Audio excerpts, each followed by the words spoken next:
Welcome to Catch Outdoors. I'm your host, Captain Rob Modis. This podcast is centered around the great outdoors, especially down this way in the most southern regions of the continental U.S., the Florida Keys. Catch Outdoors, hosted by Spotify. Now available on Apple Podcasts, Amazon Music, iHeartRadio, Google Play, and Stitcher. So kick back and get a taste of my Florida. Howdy, howdy, howdy. Episode 97. Wow. Got you outdoors. 97. That's wild. Florida Keys observations. This popped into my head about a week and a half ago. So I made a little note and said, that'll make a good subject. After 1 year, there's a reason for it. We're August is officially our 1 year that we've been in Key Largo. Hard for me to believe, to be perfectly honest with you. But time flies when you're having fun, as they say. So anyway, I thought it'd be a good idea to kind of just, it's not a reminisce by any stretch of the imagination, just basically observations, what we've noticed about living here and what it's like living here over the past year. Here's a fishing report and roundup. Took some time off the water this past week. Mini season for lobster was kind of crazy. So that started back on Wednesday and it ran through Thursday. Really, it was pretty much all week as far as an event goes, but the actual taking of lobster happened on those 2 days. There are an awful lot of amateur boaters out there that I just thought it best for this old man to stay out of the way of. The rain came. It rained hard all day Wednesday. It rained part of the day on Thursday. Some of the lobsters were saved by the weather, but people seemed to do pretty well, and everybody kind of all took it in, however you can, right? Just relax and enjoy yourselves. After all, you're in the Keys. So I didn't do a whole lot of fishing until today. Today's Monday, and this is probably the latest I've ever done a podcast before it was due. This is Monday afternoon. We went fishing this morning because I thought I got to get something in there on the podcast. I didn't do anything over the past week, so we made it out this morning. Had a fun time. Got a lot of mangrove snapper and quite a lot of barracuda back into back. Happy to report the water temperatures are down a bit. I'll talk more about that in a minute. But the water where we fished was 84 down in the southern part of Florida Bay, closer to the islands, and then up in the back it went all the way up to 87.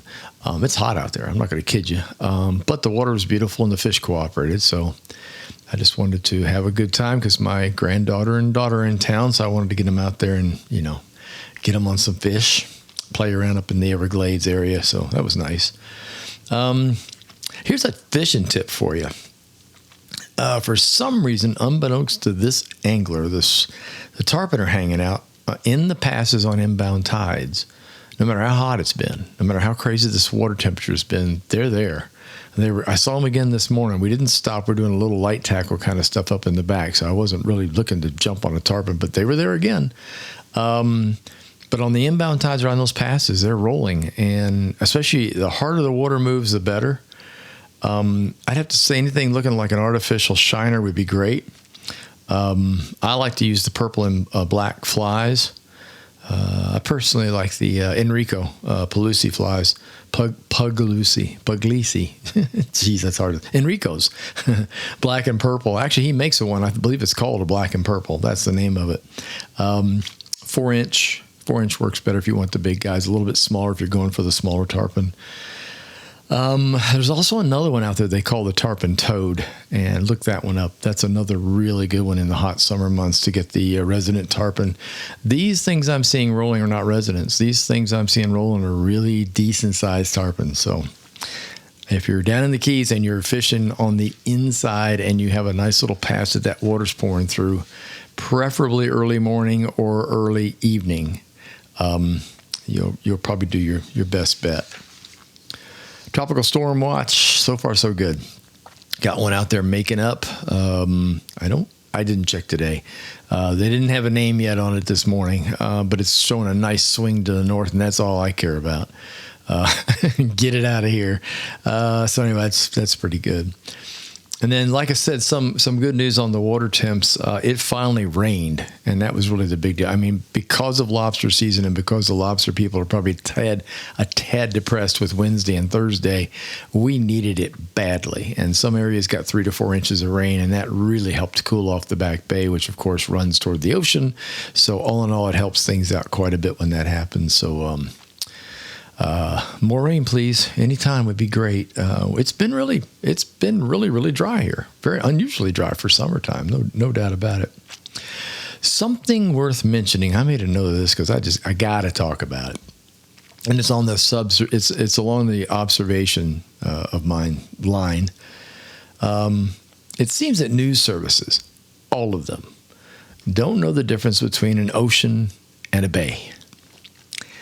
This has long bugged me. I've also noticed that many people that visit the west coast of Florida call the big water off the coast the ocean. It's not. It's the Gulf of Mexico. The ocean's on the other side of Florida and off the Florida Keys. As a matter of fact, the Gulf of Mexico is on the north side of some Florida Keys. You get down to Marathon, that's the Gulf. You get down to Key West, that's the Gulf of Mexico on the inside, the north side. The outside is the Atlantic Ocean. So anyhow, I got several texts, emails, and the like from friends that are asking about the report about the ocean temperatures off the Keys at 101. And that really stopped me cold. I'm like, what? Where did you hear that? That reading came from Manatee Bay in the far reaches of Florida Bay, up in an area I like to call the mud hole. Dark black goop bottom, shallow water, and I'm not surprised you get 101 degree temperature in the summertime because the water is very, very skinny up there, and it doesn't take much sunlight to really bring that temperature up. And of course, it drives the fish out. The only thing I can think is that news services simply saw a temperature in Florida in the Keys, which I'm sure is what it said, at 101 degrees. And then they told everyone that it was 101 degrees in the ocean. It's not the ocean. It's Florida Bay. So that really kind of just chapped me. I was like, I've got to talk about this. Now, I'm not saying that things aren't bad. Depends on where you are. The ocean temperatures are much too hot right now, the Atlantic temperature, and we are suffering. We have got some coral bleaching happening on the coral. Coral cannot handle warm temperatures in the water, and so it's an issue. The people that are in the know out there are moving coral around. They're rescuing coral and bringing it back into air conditioning farming systems that we have here in the Keys. It's a place where we actually raise coral to replant. They're doing a lot of work just to keep things going. And it's one of these deals where everyone's staying on top of it. I don't want you to think that nobody's paying any attention. They are. But it hurts when people are really giving out wrong information. And that, I don't know. I've never been able to handle that, whether it's standard news, politics, or whatever. There's just so much stuff wrong. I think it's a real case of, my opinion, news services today. There's so many of them that to be first is important, even if it's wrong. And that just really, really bothers me. Just do a little research, folks, before you spout out 101 degrees. But there's a lot of work being done. A lot of stuff is they're paying attention. So far, so good in most areas, but not all. I want you to know that they are having some trouble with some coral in some areas. We didn't need that. They're already, working on it. Just so you know, the research stuff on the coral thing happened a long time ago, way back all the way to Hurricane Andrew, and then through all the other storms that have come through the Keys. It's been painfully aware to all of us that the coral reefs get damaged. And so these projects were started years ago, 10, 11, 12 years ago, to help restore coral on these reefs. So it's not like a blind eye. It's not like nobody's looking at this thing going, it'll go away. That's not the case. Things are being done to help nourish the coral reefs, to grow more coral, and to plant more coral. And I talked about that in a podcast not too long ago, that you can actually join up with these groups, come down here and dive and help plant coral and do stuff like that with different organizations, all the way from Key Largo all the way down to Key West. I'll be sure to update this whenever I hear whatever and whenever I can. But please keep in mind, news services rarely check their sources. It's all about being first, not correct. Florida Keys observations 1 year later. Wow, this year went fast. I am not kidding you. Janelle and I moved to Key Largo 1 year ago in August. Started the move in July, just trying to get things down here and get organized and get the house going. But the reality is we actually moved in on August 1. It was inevitable. Even though we've lived on an island for a year, it feels much longer to us. We met in Key West in the 90s. And not long after that, we got married, lived in Fort Lauderdale, and then commuted to the Keys to play and fish almost every other weekend in Isla Mirada. And we kept the flats boat down there and loved to explore Florida Bay. I remember my first trip down. I believe it was 77 or 78. Not really sure. It was right after I got out of the Coast Guard. I was totally taken by the Keys, and most especially Key West. I've often said that those trips were like leaving the country, but you were still in the U.S., spending U.S. money. Yeah, I still think back, it was happy times. I'm not kidding you, happy times, never a dull moment. I've said this before on the podcast. I love the music there, and it was everywhere. Eclectic art, just great stuff. I mean, just great stuff. I absolutely love being there. And yes, there was a whole lot of partying. There's a whole lot of bars, but it's more than that. It was the atmosphere, the food, and the music kind of all put together into one thing, but the music was really what got me. Later in the 80s, I flew down several times with my brother on a private plane. He had graduated from Embry-Riddle Aeronautical University up in Daytona, and he moved to Fort Myers to work. Originally Page Field, and then the International Airport when it opened, which is about that same year that he got down here, if I remember right. So he moved into Fort Myers, and those trips were the first time that I'd ever seen the Keys from the air, to tell you the truth, and wow, what a view. I tell anybody coming down, driving is fantastic. As a matter of fact, we just got back from Key West. As I said, my daughter and granddaughter are here. And Miss Rose is just turned 22, and we were just talking about Key West, and she piped up and said, I've never been, which I did not know that. I thought she had. So guess what we did? Yeah, it was one of those pack Friday night, jump up Saturday morning, and run down to the Keys for the weekend. So she got an introduction to Key West. She did very well. She did really well. And we went to a lot of different great bars, had some great food, saw some great bands and music. And it was really a lot of fun. And it was, I don't know, being a granddaddy, it's kind of wild to think that you've introduced your granddaughter to Key West of all places, but it was a lot of fun. So anyway, we drove down, and that drive versus flying is really, really something. I recommend both. I mean, if you can fly over the Keys, especially in a small plane where you can look out the window and see everything, it is breathtaking. But at the same time, the drive is great too. You know, once you get through Key Largo and down into Tavernier, and you bust through the end of Tavernier, you sort of pop out on those first bridges. Then from that point on, you've got water views most of the way. And so you got about, 80 miles of water view all the way to Key West, and it's pretty hard to beat. And the weather was perfect and really, really great. So, if you get a chance to do that drive down, and if you get a chance to fly in a small plane over, highly recommended. The 90s were special for me. After arriving in Miami for work, I began escaping to the Keys on weekends, mostly to Islamorada and Key West. It depended on the travel time, to be honest with you. Holiday weekends would be in Islamorada, and the others would be down in Key West. Islamorada had the fishing, but not much in the way of music. However, there was one favorite duo that played at the Lorelei, Case and Davidson. They were great. Paul and Billy were just fantastic. Good harmonies, covers, and originals. Not to be missed. And all of my friends, anytime you mention Case and Davidson as the band to be with down there in the 90s, you're like, oh yeah, you wouldn't want to miss that. Unfortunately, Paul Case recently passed away. That was a sad day for me. But I still have a lot of wonderful memories. And the good news, there's a whole lot of music out there that he and Billy did together, as well as individually, and it's just fun to listen to that. As a matter of fact, Billy, he lives here in Key Largo, right down the road. And he holds these mini backyard concerts in the wintertime, which are wonderful. By invitation, you can show up. Unfortunately, I managed to get, thanks to Jonelle, got on the invite list, so we get to go to those parties once a week if you want to. He usually invites an artist in from either out of the area, out of the state, whatever, somebody he really likes that he's run into. And, you have to understand, he travels to play. He travels all the way up north to play during the summertime. So some of these people he brings in are just absolutely fabulous. So I can't wait for winter. Come on. We got to get this going again.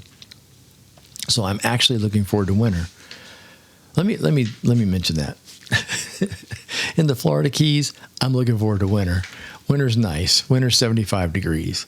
Nighttime temperature might be 68, 69, but the daytime temperature cruises around 75. It's sunny and it's drier. There's almost no humidity. You just can't ask for anything nicer than that time of year down here. So I am looking forward to probably November before that happens. So after doing a bunch of 90s and then running into Jonelle down in Key West in the mid 90s, and keeping the boat and doing all the stuff in the Keys, even though we've only been here in resident 1 year, it does feel like I've been here for a long time. And I guess it's just because my familiarity with the island is islands. It's just all encompassing. There's a lot of places I've been to down here. Not all by any stretch, but it makes me feel comfortable to be here. And I'm really happy to live here. As I said to myself the other day, this is where I belong. It was least expected, though. I have to tell you, it was least expected. I really, really didn't think that I'd be living in the Keys. I just didn't. I've been all over southern Florida almost all my life, but I just never really thought about I'd be in a place that I'd really dreamed about living in. So I'm finally living on a rock, and it's good. People are wonderful. It's a small town where you slowly learn that everyone knows just everything about everybody. A few days after moving into the house in Key Largo, I had several people stop by and introduce themselves. That has not happened to me in a long time. We met more at the annual picnic back in March, which was great. And those that walk their dogs past my house every day. I've actually learned dogs' names better. They're easier to memorize than people. That's just me. I've got a couple of cute little dogs. There's this cute little dog that shows up out front when I'm getting the boat ready. His name is Finnegan. And Finnegan's one of those little fluffy dogs. Jonelle likes to call them barking slippers, just these cute little puffball dogs with hair in their face. And he's adorable.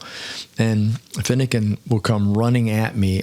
Michelle, his owner, she has him on one of those, retrievable leashes, and she just kind of lets it go, and he comes over and greets me, and just, he's so cute. So I'm meeting the dogs, meeting the people, which is really great, and trying to remember everybody's name. Met a few charter captains here who have helped direct me to areas, not places. That's how that works. It's okay for fishing. Good information, too, about the tides, time of day. Well, I used to struggle with winter fishing in the Fort Myers area. They struggle with the hardcore months of summer. So things have flipped. I really never had a problem catching fish in the summer off of, say, Fort Myers Beach in that area. But it's a little different down here. When the water warms up, the fish tend to go deep or they tend to leave. And it's weird, too, because there's bait. Like today I saw bait around some of the islands where there weren't any fish to catch. So it's not like the bait disappears. The fish just, I don't know if they get uncomfortable and they're just like, the hell with this or what. But the charter guys told me, they said it's a lot different here, that they look forward to winter. That's when the fish really start to move in and around the reefs. And, of course, spring and fall are just off the charts. So there's still a lot to learn, and I like that. I like not knowing it. I got pretty good at the West Coast. I got pretty good of knowing where to go and when to go. And I really kind of like being somewhat stumped. Keeps me out there, keeps me looking, keeps you fresh. And that's important. That's how it should be. So anyway, to the charter captains out there, thank you all so much for the tips and things on at least getting me pushed in the right direction. So one of the first and most interesting observations happened after Jonelle and I made a visit to Key West for our 25th anniversary in early October. We dined at Louie's Backyard. That was our favorite restaurant. And then on to the Green Parrot for drinks and the Bull for music. It was quite a night. On our trip home, I said out loud, it sure is weird to not have to drive to the city.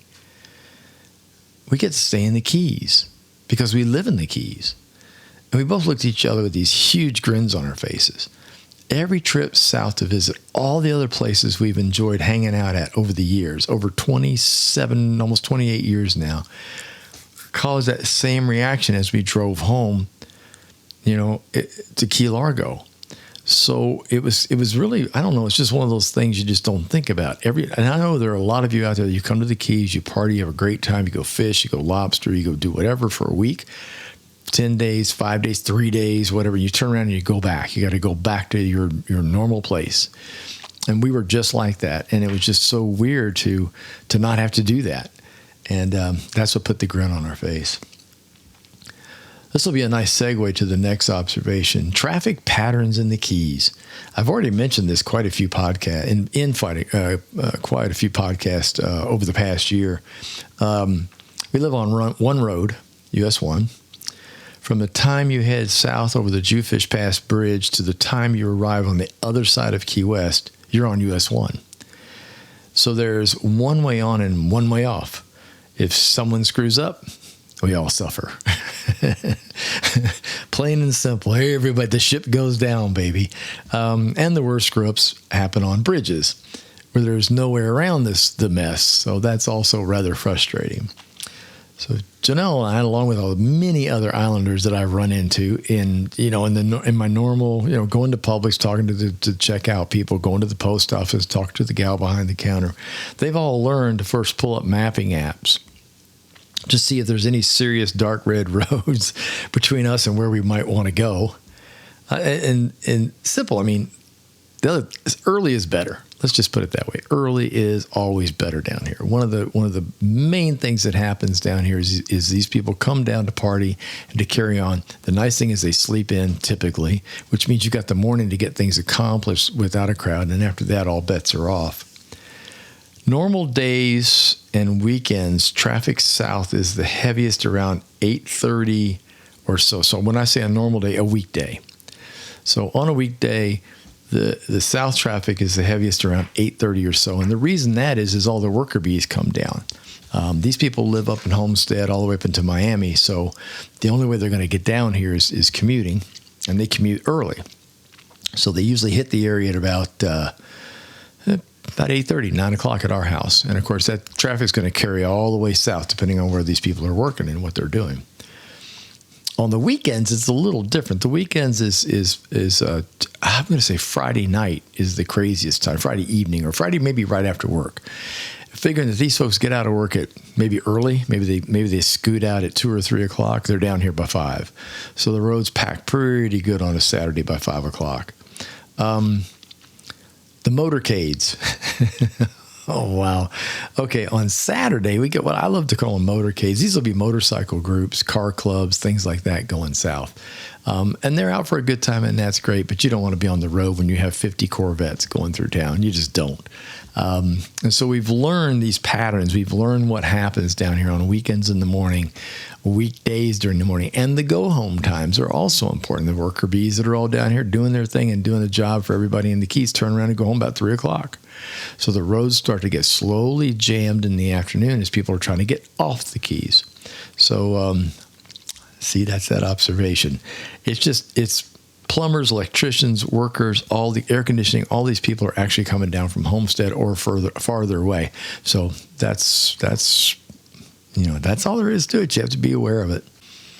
One of my favorite lines, this will lead to the next observation. One of my favorite lines from a movie is Harrison Ford in 6 Days and 7 Nights. He's sitting at a bar in this little bitty island, I believe like in Fiji or somewhere in the South Pacific. And there's a gal that comes in there, and I can't remember exactly what she says. And he just answers in a way. He says, "It's an island, babe. If you didn't bring it here, you won't find it here." I think it has to do with love, boyfriends, girlfriends, finding a relationship, things like that. But I've always thought that was a very funny saying. It's an island, baby. If you don't bring it here, you won't find it here. That's pretty much here. When it comes to material items, groceries, drugstores, and hardware stores, they're here. You can get boat parts. Oh, my Lord. Anything breaks on a boat, you can probably find it here without ever having to order anything. But something as simple as a watch battery, I can't tell you how hard I search for a watch battery. Part for a broken appliance. Yeah. Always try local first. But Amazon is your savior down here. That's your buddy. And if they tell you it's going to be here next day, it won't be. So you got to get used to that fact, too. Their little machine must come up and look at the zip code and go, well, he's really close. We'll get it there in no time. No, that's not how it works. I've already learned that. If it says next day, that means 2 days. And sometimes longer, depending on traffic and how things go. It's not like a city, where there's like 4 outlets for everything. I mean, everything you're looking for can be found anywhere. Yes. Homestead is only 25 minutes up the road. 18-mile stretch, an hour round trip. But after you've been on the island for a while, the last thing you want to do is leave and return to supposed civilization. You just don't want to do it. And you soon learn, I have learned over the past year, to make do with what you have. And if a run up north becomes necessary, then you take a long list of items with you to pick up there and on the way home. I still have to visit my oncologist every other month up in Fort Myers, so that also becomes an errand trip. I save up those things that I know I can get up there that I can't get here, and I just save it up for when I go up there for my doctor visit. I'll pick it up and bring it home with me. So there you go. Observation, Florida Keys. Fishing is a thing in the Keys. I could say something silly like obviously. No, seriously, it's funny. Like everyone does it. I'm not talking about like Joe Schmo next door to you and then nine houses down, you might find another guy. No, everyone does it. It's insanely, I don't know. It's refreshing actually, because I think fishing is a wonderful thing to do. It's good. It's good to get out there and fish. And when you drive through our neighborhood, it's just wild. It's like every other driveway has a boat in it. That tells you something right off the bat. But anyway, people also enjoy diving, snorkeling, and boating in general. I mean, just getting out there and boating. Having a boat versus a kayak has opened up the far waters where Janelle and I used to explore in the 90s. So that's kind of a real nice switch for us. And it's beautiful up there, and I really, really missed it. Fishing leads to eating fish. Imagine that. And there's lots of ways to get that accomplished in the Keys, which are but a string of islands surrounded by miles and miles of water that hold an amazing amount of the different species of fish, not to mention crabs and lobster. Yeah, man, fish is good for you. And we consume quite a bit of it. But honestly, for me, it's the act of fishing, and always has been. I'm never more at ease than when I'm on the water fishing, in what I have long called the mind eraser. I tend to concentrate on where and when to hit spots, so I really don't have time sometimes to fuss with that to-do list. There's plenty of time for that when I get home. I like being out there where the mind just goes, I could take my boat out to the Patries and snorkel, but I don't. I'd have a hell of a time getting back in the boat. I'm working on that. I'm getting ready to put a ladder on the back. Got to fix up a stern ladder to get on. But I'm waiting until the lobster mini season was over, and I just wanted to make sure all that was out of the way before I approach any of the boat dealers. The boat dealers have got to be pulling their hair out right now. Everybody in the marinas and stuff, trying to get accessory stuff done, getting people ready to get out there on the water. Well, that's past now, so now maybe I can sneak in. I made a note in my notes, and it says the quiet. It's mostly quiet here. That's probably another big takeaway. You do hear the traffic sometimes when a big truck or a herd of Harleys rolls by, but most of the time it's just birds. Nothing like the city where sirens are almost constant. And man, is it dark at night. Our mailbox is like those on a rural route where they're all on one side of the street for all the houses, and that just happens to be across the street from us. I wandered out there one night before bed after I realized I had forgotten to check the box during the day. A few steps away from the house, and suddenly I realized I couldn't see a thing, like not my hand in front of my face kind of thing. There was no moon that night. Stars were brilliantly fantastic, but there was no way to see my way to the box. I had to pull the iPhone out of my pocket and use the flashlight feature to find my way across the street. I don't want to stumble. A real necessity in the Keys are night lights in the house, bathroom, hallways. Yeah, man, you got to have it. You'll kill yourself at night walking into something. There are also lots of critters around that I'm not used to seeing all the time. The house we live in is tucked away in a hardwood forest. We have possums, raccoons, lots of different birds, stray neighborhood cats, and of course iguanas, lizards, and butterflies. It's pretty amazing. I don't have to go to a zoo. It's right here in the backyard. Let me tell you about our pet raccoon. We got this little young raccoon that's been coming around. I think I'm going to have to name him Rocky. A couple of weeks ago, I went out to the backyard garden, and on the concrete pad outside the French doors, I found a small plastic Captain Jack sparrow. You know, those little toys that the kids would play with. Like a G.I. Joe, for those of you that know what that is. Yeah. It had obviously been placed there, right in front of the French doors. Just so you know, when we first moved in, I found all kinds of kids' small toys in the woods behind the house. There were plastic dolphins, dinosaurs, sharks, farm animals, even some Lego parts. And obviously kids had lost a few things in the woods. So Jack Sparrow wasn't a big surprise, but who or why it was lying on the pavement by the back door was a bit unnerving. Next morning, Jonelle goes down to the kitchen for the very early morning feeding of our 2 cats, and what does she see outside the porch light? There's a young little raccoon out there playing with a small fairy that was a part of a little fairy garden scene we have in the backyard. That little scene consists of, let's see, a door, a window, a doorstep, a sidewalk, little pebblestone walk, and a few fairies around, right? He grabbed one, and he was up there playing with it. And he was rolling around on his back, throwing it up in the air and catching it. By the end of the week, the entire scene had been brought to the porch. So I decided to put out little rubber ducks for him.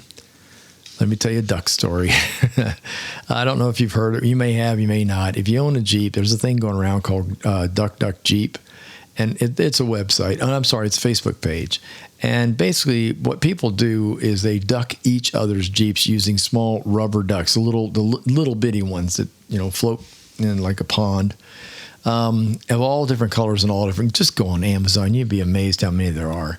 And so people buy these little ducks. And if you see a Jeep that you really, really like, you duck the Jeep by putting a little duck on the door handle. And you'll be seeing these, you will see Jeeps go by. They have a whole row of ducks on their dashboard. That means they're loved. I've gotten quite a few, but I don't put them all on the dashboard. But it's really cool. I don't know, just one of those cool. There's a whole article about how all that started. Honestly, I can't remember what it was all about. So I have some rubber ducks. I have a little bag of them that I keep in the Jeep in case I see a fellow Jeep that looks really good. I'm going to go duck the Jeep. So I put some of those out back. An assortment of 5. I placed them all around. I also moved one of the Ring cameras so it would focus on the back door so I could see what was going on. Well, sure enough, he showed up several times, not only to play with a duck, but also to roll around in the bird bath to cool himself off. So, I love having the woods around the house. You really honestly just never know what you're going to see.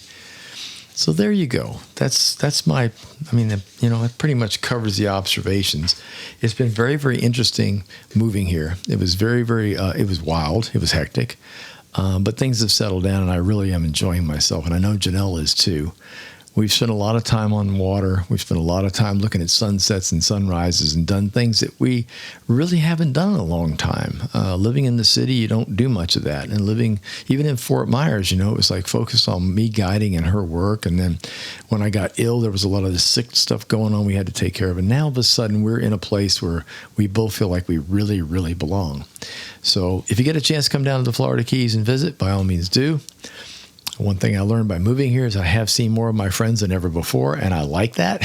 So don't be afraid to show up. It's okay. Just call first if you don't mind. And more stories to come as we work on this next year of living in the Florida Keys. Thanks much for listening. If you enjoyed my podcast, please tell a friend, leave a review. Don't forget to subscribe to the channel. Facebook page is Catch Outdoors. Website's catchoutdoors.com, where you can find all the previous podcasts and a schedule of what's to come. Until next time, get outdoors and enjoy.